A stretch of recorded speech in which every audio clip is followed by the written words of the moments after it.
Yo, what's good, my nephews and nieces? This is your favorite uncle, Uncle Demi, and today I have another special banger for you, alright? Today we're going to talk about the best defensive settings, in my personal opinion, in NBA 2K24 My Team. But before we get into the video, make sure you drop a like and subscribe. As like the video, push the video to the recommended, and of course subscribe and put you the game for my daily uploads. Without further ado, let's hop straight into this video, okay? So, first and foremost, alright, let's talk about how I play. So this is my starting five. All right, as you can see, I have a very defensive-minded, defensive-heavy team. I try to go defense first, and then from there, I kind of work my way towards, offense, right? But defense becomes first.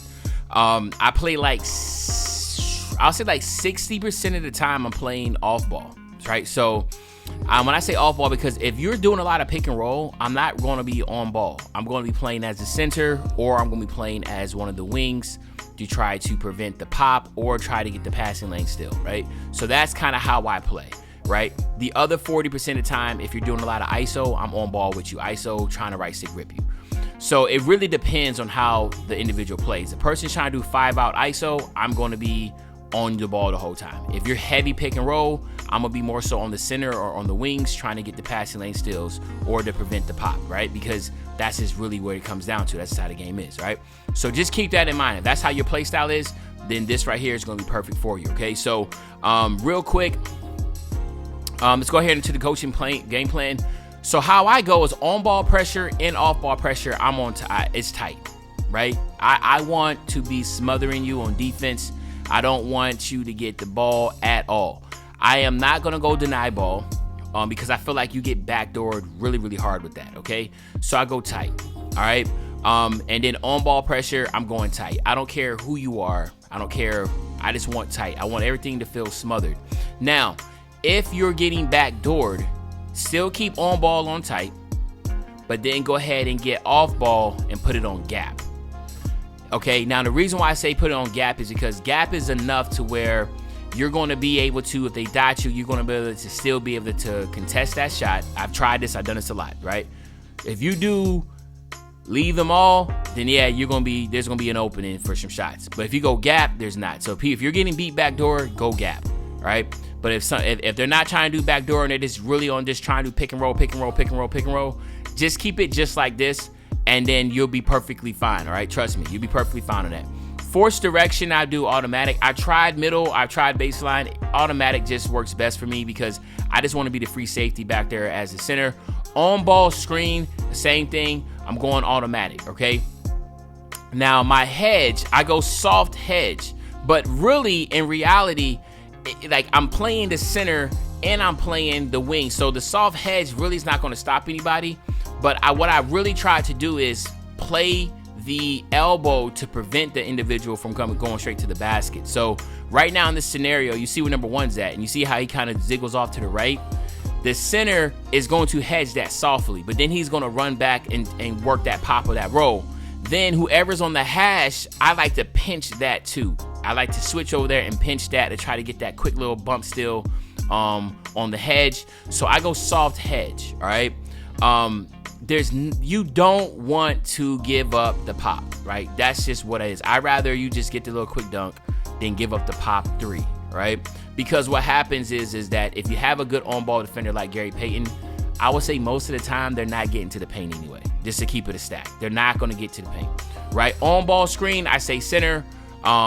Hedge is automatic, so both of these are automatic. Stay attached, automatic. Off-ball screen, all right? The off-ball screen, I choose to go over to prevent the three. So you will get some people that try to call plays. And all the plays they really call is just for three-pointers.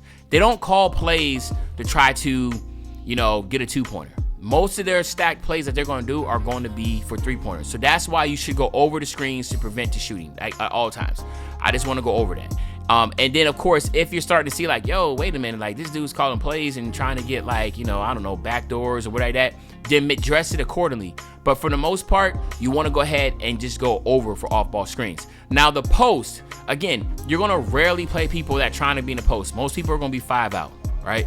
But if you do, to me, 3/4 top is going to be the best. So the post defender will play on the inside shoulder of the offensive player with his back attached to the key. The positives, the pressures, post catchers, and limits immediate paint success. So basically what you're doing is you're trying to take away the inbounding pass, the pass in there, which I want to do. I want to be able to try to get that steal if they do that. That's the same thing also if they call P and roll and they roll to the basket and then the center happens to be standing down there. Your AI will be standing just on that shoulder and should be able to deflect that pass and get that steal, all right? So you see the negative, it says you're basically susceptible to the baseline drives. You're really going to find people going to the baseline drives. It doesn't even matter because you're going to be on ball or you're going to be switching to stop anyway. But for the most part, most people are going to be attacking at the top of the key, okay? Double team perimeter, double team post, that's all on manual. I don't ever want to be double teamed. Nobody needs to be double teaming anybody, right? Why are we double teaming? No, manual, I'll call that. I don't even want to automatic, I'll call it, right? Switch rules off ball, switch guards all. So that basically means the two guards, the guards can switch, right? That is so easy. If there's two guards setting screens, just go ahead and switch. I think that just makes the most sense.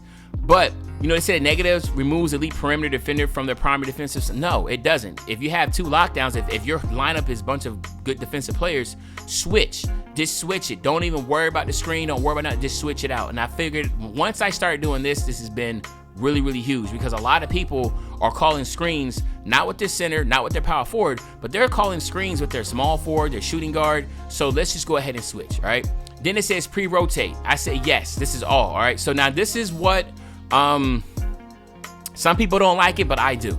So basically, because it's very hard to pass the ball from where number one's at and throw it all the way into the back corner without it being intercepted. It's going to happen. So that's why I want to rotate that. Rotate it, everybody put a foot in the paint in the backside, and then of course on that weak side, just go ahead and play free safety. That's how I like to play it, so that's how I keep it. Drive help, no help. Like I don't want no help, don't help, don't help, don't help. I'm playing free safety back there. There's nothing worse than them going to the paint, your AI automatically decides to help, and then they throw it back out to the baseline for a three. Like it's frustrating, you don't want to do that, so no help on those, all right?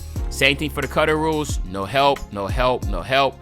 Extended pressure, this is automatic. I don't know what that is. Okay, anyway, dribble handoff, automatic. Defenders will guard the ball in the pick and roll according to the team scheme.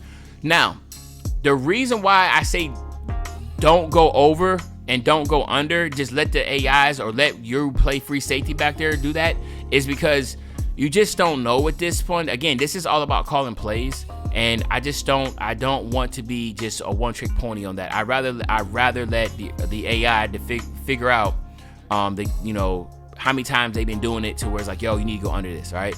The back screen, same thing, go over, prevent the threes. We're going over. You see everything's go over to prevent the threes. And then in transition, I do no threes. You know, like I don't want no threes. I'm not trying to give up threes. As you know, threes are killers. So no threes, just go straight up, run out to the perimeter, let the man get the dunk, do whatever you want, but that is what I like, all right? So this is what I go with. Tight. Again, if there's off-ball pressure and they're going back door, you hit gap. And then other than that, you know, the soft hedge like I spoke of, but the 3/4 at the top, this is big. Off ball, go over for off balls, no double team post, pre-rotate, yes, all right? And then switch guards, right? Switch guards all right? But that's pretty much it, man. So this is my defensive setup. This is my defensive scheme. Again, like I said, man, I'm pretty solid at the game, man. You know, like right now I'm 76-23. What is this? Clutch time. This is clutch time. So I'm 76-23. I win like, 70-some% of my games. Pretty strong player at this, but it's really up to you what y'all want to do. Let me know in the comment section what you think. But other than that, it's your favorite old head, Uncle Demi. I'll be back really, really soon on the Banger, man. And you know, when I say back soon on the Banger, you know exactly what I'm talking about. I'm talking about tomorrow, man. I'm out.